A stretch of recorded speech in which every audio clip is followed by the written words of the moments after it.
Good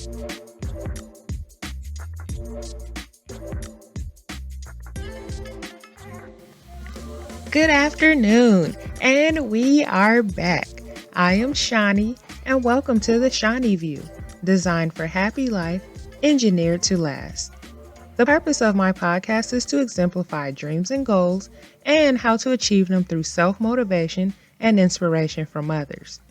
There is a saying, give a man a fish and you feed him for a day. Teach a man to fish and you feed him for a lifetime.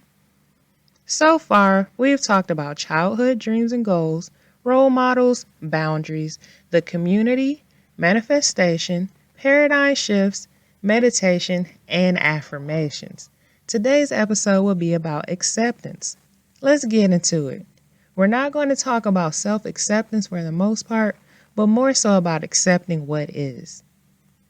Acceptance is not something that can be forced. The story of learning how to accept things always begins with not being able to accept them and then finding a way to do so. Here are a few helpful beginner steps. Number 1, observe what is going on and become aware. Take an inventory of what is around you. Number 2, instead of tensing up and creating a stress response in your body, try to breathe into the chaos and feel your discomfort. Number 3, hypersensitize your surroundings, like what do you smell, what do you see, and become present by not avoiding it. Number 4, ask yourself what the issue is so that you can become resourceful. Number 5, ask yourself what the benefits of your distress is. The answer may be as simple as, I get a moment to calm down. These steps won't always come into play because we have trained our minds and bodies to wear issues as a badge, but this causes constriction. But as a beginner, try to commit to at least one of these steps whenever you're faced with an unsettling situation. The more you practice it, the more natural it will become. Acceptance is not a form of giving in, nor is it a sign of weakness. Is there anything weaker than opting to live in a state of blissful ignorance simply because we don't want to be confronted with reality? Or how about refusing to observe things as they really are? Let's say you hurt yourself by stepping on some broken glass. You have several ways to respond. You can ignore it, you can fight, or you can resist the fact that it happened. But the only thing that leads to healing is the acceptance that it happened.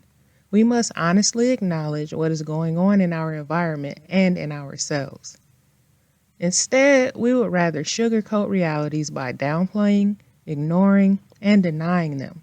We push traumas into the shadows, we drink away our pain, and sometimes even create a web of lies as coping mechanisms. People get stuck from years to a lifetime because they refuse to confront what they have been running from. These things can range anywhere between parental abuse, characteristic flaws, the fact that we are suffering from an illness, or even crimes that we committed in the past and the guilt that comes from it. It eats you from the inside out and creates cognitive dissonance, from either sticking one's head in the sand or violently lashing out as defense mechanism. When we find ourselves in a position of pain, no matter how horrendous it is, the only way to not get stuck is acceptance. My most recent personal experience with acceptance happened a couple of weeks ago during a phone conversation. A friend of mine was intoxicated and trying to explain to me why he was drinking. He said that he had told me what happened and that I wasn't accepting it. I responded that he did tell me what happened, but that he is the one not accepting it. I won't go into detail about what he was referring to, but in this instance, we were both right. He wasn't accepting the past and moving on from it by choosing to use alcohol as a coping mechanism, and I wasn't accepting that this is who he is choosing to be. For the sake of my sanity, accepting this as a reality and removing myself from the situation is the healthiest decision. When pain is overwhelming and the reality seems too heavy to bear, then the act of acceptance becomes radical, especially when the things we accept conflict with our ideas and beliefs on how we think life should be. It's hard because we keep certain assumptions in our mind for people and things. We want them to get along with our assumptions, and that's not fair.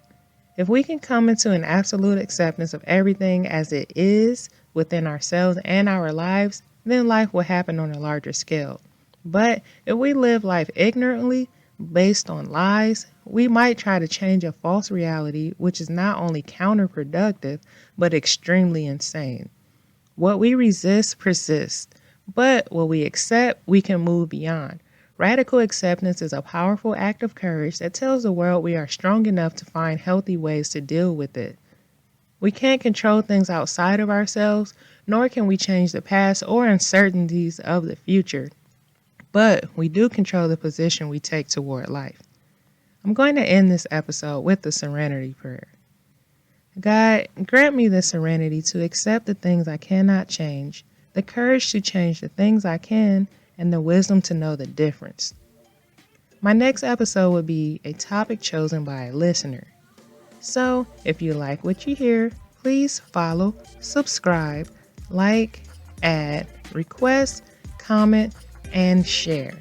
Yeah, all of that good stuff. See yous Monday.